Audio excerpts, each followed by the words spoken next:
Baik, Assalamualaikum warahmatullahi wabarakatuh.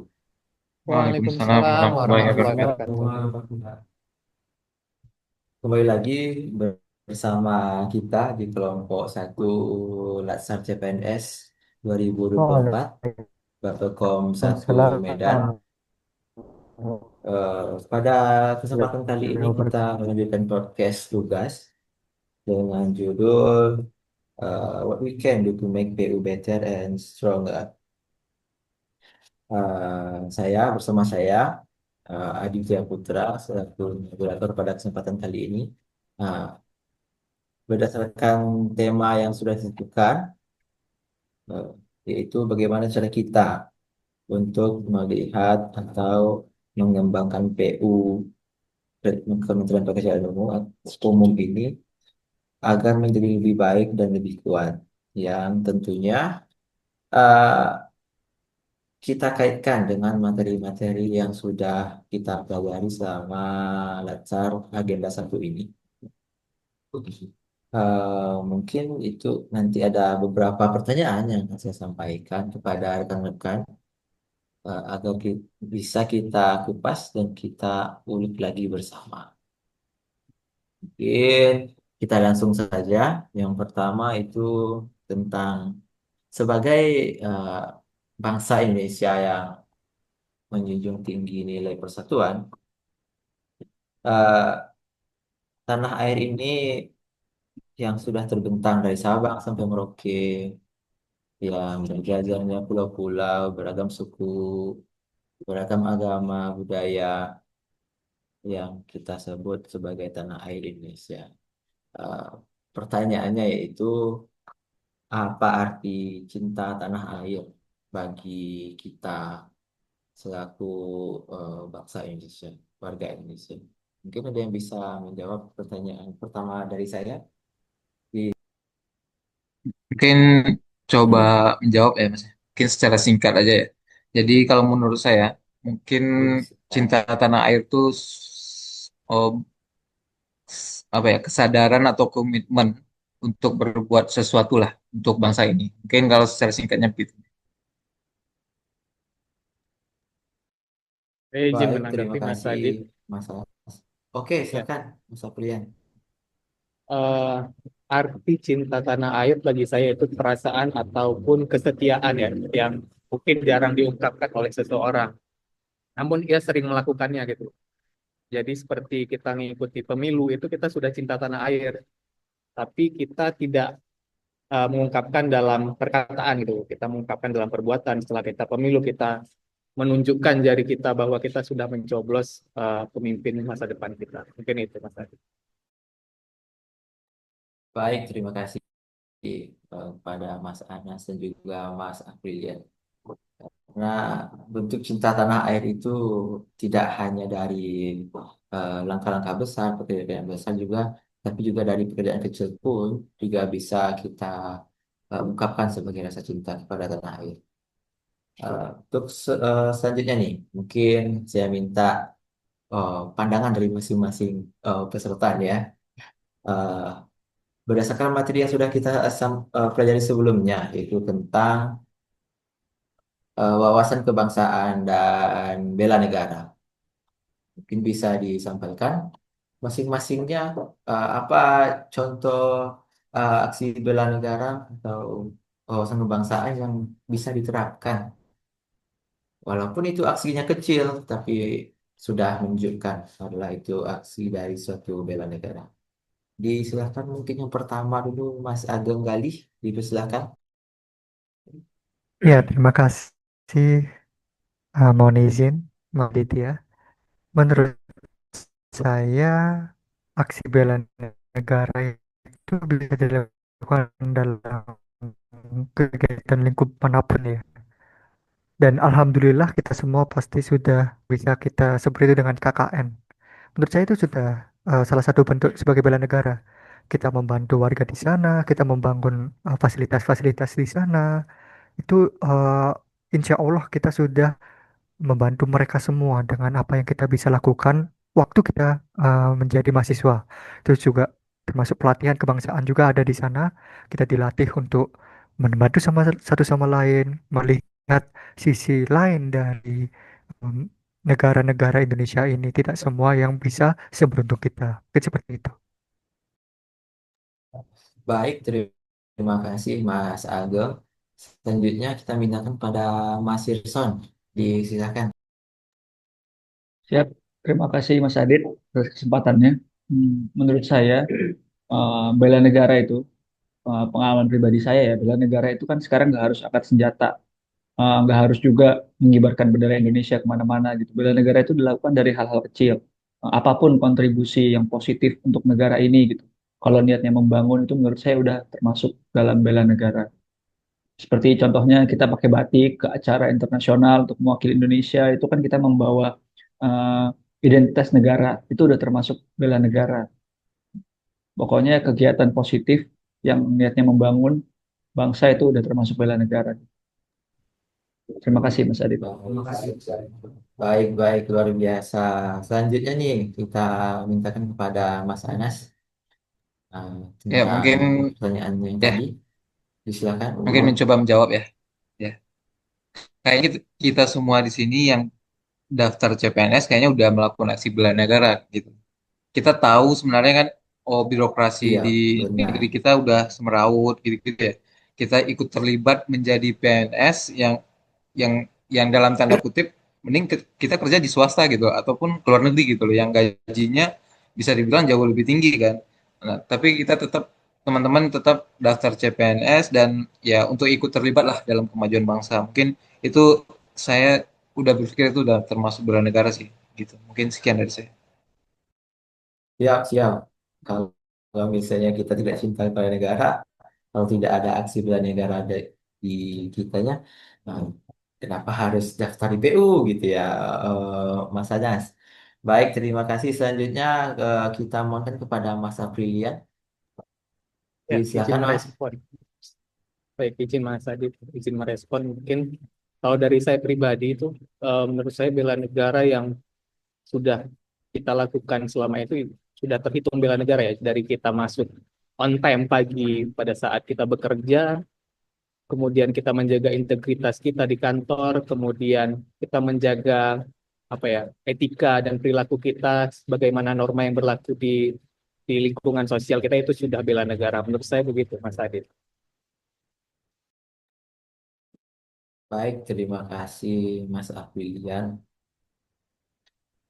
Tadi tadi bermacam bela negara seperti tidak seperti yang hanya dibayangkan oleh orang-orang.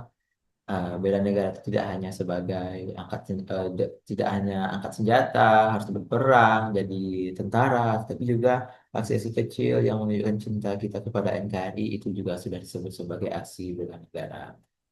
Baik, selanjutnya yang akan kita bahas terkait bagaimana untuk menjadikan PU ini lebih baik, lebih kuat lagi. Nah, mungkin bisa kita kita bayangkan apa saja ya kira-kira isu strategis yang bisa mengancam persatuan bangsa saat ini gitu. Isu-isu strategis yang contohnya kemarin hashtag kabur aja dulu itu juga bisa mengancam persatuan bangsa karena dari bangsa Indonesia sendiri warganya ingin meninggalkan negaranya gitu. Nah, mungkin nggak ada pandangan lain dari rekan-rekan semua. Jadi Ya, Baik, mungkin izin. mungkin oh Mas Irsan dulu, silakan. Oh,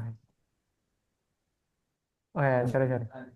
Ageng Galih. Ada nih dari Mas Gali ya. Silakan Mas. Ya, ini Silakan Mas saking Gali. serunya isunya, pasti banyak yang mau menjawab. Jadi, mohon izin saya dulu. Ini mungkin isu strategis yang paling mengancam menurut saya nih, itu tentang jelas isu keagamaan ya. Kita boleh nih Pancasila nomor satu tentang ketuhanan yang Maha Esa. Tapi menurut saya akhir-akhir ini masih belum mencerminkan sila pertama itu. Kita sebagai CPNS atau PNS ke depannya, kita harus memberikan contoh sih, terutama di sosial media. Kita tidak tiba-tiba ikut menyebarkan hoax. Kita tidak boleh ikut komen-komen negatif.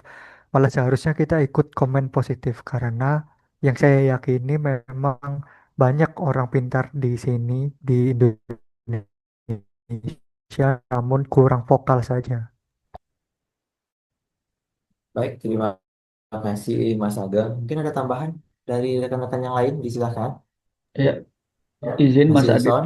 uh, untuk isu strategis ya, mungkin kalau disebutin banyak banget gitu. Cuman yang mungkin menurut saya masih bisa kita cegah atau kita masih bisa berkontribusi dalam hal itu uh, dalam bersosial media. Sekarang itu banyak banget berita hoax, apalagi zaman modern ini semua budaya kulturalisasi itu masuk dari luar negeri gitu. Jadi sebaiknya uh, itu sudah mulai ya, kalau kita lihat sih sebenarnya sudah mulai menimbulkan perpecahan karena polarisasi sosial dan pengaruh ideologi asing itu udah mulai masuk gitu. Menurut saya yang harus diperhatikan itu bagaimana bijak-bijak kita dalam bersosial media, uh, tahu memilah mana berita yang baik, mana berita yang buruk, mana hoax, mana yang benar begitu. Di isu tentang hoax itu menurut saya berbahaya. Oh, baik, baik. Ya, Terima seperti kasih Mas mungkin Ilson. ini ya Silakan, penyebabnya silakan Mas ya Anas. Iya. ya mungkin penyebabnya karena apa ya sebaran penduduk kita juga kayaknya ya yang tamatan SMA cuma misalkan 30%, jadi kayak gampang di ini loh, jadi literasi digitalnya mungkin sedikit rendah ya, mungkin gitu kali ya kira-kira. Ya benar, jadi mudah terbawa arus. Iya, ada yang bilang A, semuanya ikut A. Ada yang bilang B, semua ikut B. Tanpa harus memperhatikan dulu ya, Mas Ilson. Selanjutnya, berdasarkan materi juga tadi yang sudah disampaikan narasumber, kita juga belajar tentang eh, algoritma kebangsaan, yaitu cara berpikir sistematis yang berbasis nilai-nilai kebangsaan. Itu kalau dari rekan-rekan, algoritma kebangsaan kita ini yang bisa, yang ada kaitannya sama PU gitu. Kira-kira ada nggak ya? Mungkin Mas Aprilian, ada silahkan. Baik, izin merespon Mas Adit dan rekan-rekan sekalian. Mungkin saya akan menjelaskan sedikit ya algoritma kebangsaan ini yaitu rangkaian sebuah langkah sistematis ya yang terstruktur juga untuk menumbuhkan rasa cinta kita terhadap bangsa dan negara ini. Khususnya itu untuk dari pemanfaatan teknologi digital dan juga sosial media. Artinya seperti yang disampaikan Mas Hirson tadi, kita tetap harus bijaksana dalam melaksanakan apa namanya bersosial media, tetap harus bijak dalam melaksanakan apa yang kita share dan apa yang kita informasikan ke orang-orang. Kalau dari sisi Kementerian PU-nya sendiri, dengan kegiatan kita sekarang dan juga flyer-flyer yang eh, kampanye terkait kebangsaan itu sudah apa namanya masuk ke dalam basis nilai-nilai kebangsaan. Mungkin seperti itu Mas Adit. Baik, terima kasih. Ada tambahan, Mas Anas atau Mas Gali? Mungkin sedikit gambarnya dari saya ya. Mungkin algoritma kebangsaan itu prosesnya ada input, pelaksanaan, dan jadi terakhir nanti output sebagai wawasan kebangsaan dari PU sendiri. Eh, Mungkin sebagai gambaran dari kantor pusat. Kebetulan nih ada 17 Agustus 17-an kan. Jadi seluruh kantor, seluruh ruangan sudah apa dipasang bendera merah putih, burung Garuda yang juga menunjukkan semangat kebangsaannya. Jadi mulai dari situ mungkin bisa dari insan-insan PU-nya merasakan, oh berarti saya ini benar ya, saya ini bangsa Indonesia, bisa merasakannya, bisa melihat dari bagaimana prosesnya, tidak hanya dari peperangannya untuk mencapai kemerdekaan, tapi dari kita juga eh, bagaimana proses memasangkan atribut-atribut kemerdekaan. Mungkin itu sebagai tambahan dari saya. Ini yang terakhir nih pertanyaannya sebelum kita menutup pertemuannya. Sebagai generasi muda PU nih, rekan-rekan semua, kita semua nih, apa kira-kira ya mimpi terbesar untuk kementerian ini, untuk lembaga ini untuk 10 atau sampai 20 tahun ke depan? dan kira-kira apa peran yang bisa kita ambil dari mimpi tersebut. Mungkin yang pertama dari bawah nih lagi. Mas Aprilian, tadi saya sudah minta dari atas, sekarang dari bawah lagi. Mas Aprilian. Silakan Mas. Baik, baik izin Mas Adit dan rekan-rekan sekalian. Eh, Mimpi terbesar untuk kementerian ini, kalau dari saya pribadi mungkin Kementerian PU ini bisa menjadi lembaga negara yang unggul ya dan berprestasi di kancah internasional, bukan hanya di nasional saja gitu, untuk infrastruktur dan pembangunan lainnya gitu. Kalau upaya ataupun peran yang bisa eh, saya wujudkan pribadi mungkin bisa meniti karir hingga bisa menjadi menteri. Mungkin seperti itu Mas Adit. Amin. Amin. Semoga ya menteri itu boleh tidak hanya dari yang luar, boleh dari PNS pun bisa jadi menteri. Gak ada halangan Mas Aprilian. Betul. Baik, selanjutnya kita mohonkan kepada Mas Anas apa ya Ya, kira-kira mungkin mimpi untuk PU dan peran-peran kita dari sekarang gitu. ya mungkin menjawab ya karena mungkin karena kita masih CPNS ya mungkin peran kita ya untuk awal mungkin terus belajar dulu ya mungkin setelah itu bisa berkolaborasi lah dengan lintas sektor mungkin setelah itu bisa mengusulkan ide-ide baru yang ya tujuannya buat membawa perubahan ya mungkin ya itu mungkin kalau matriks keberlanjutannya mungkin seperti itu mungkin Ber- dari teman-teman yang lain benar, mungkin benar. Karena kita dari karena kita dari masih CPNS ya Mas, jadi kita beransur dari bawah, ansur-ansur ke atas itu. Baik, terima kasih. Selanjutnya benar kita sekali. mohonkan kepada Mas Ilson. Silakan. Siap, terima kasih Mas Adit.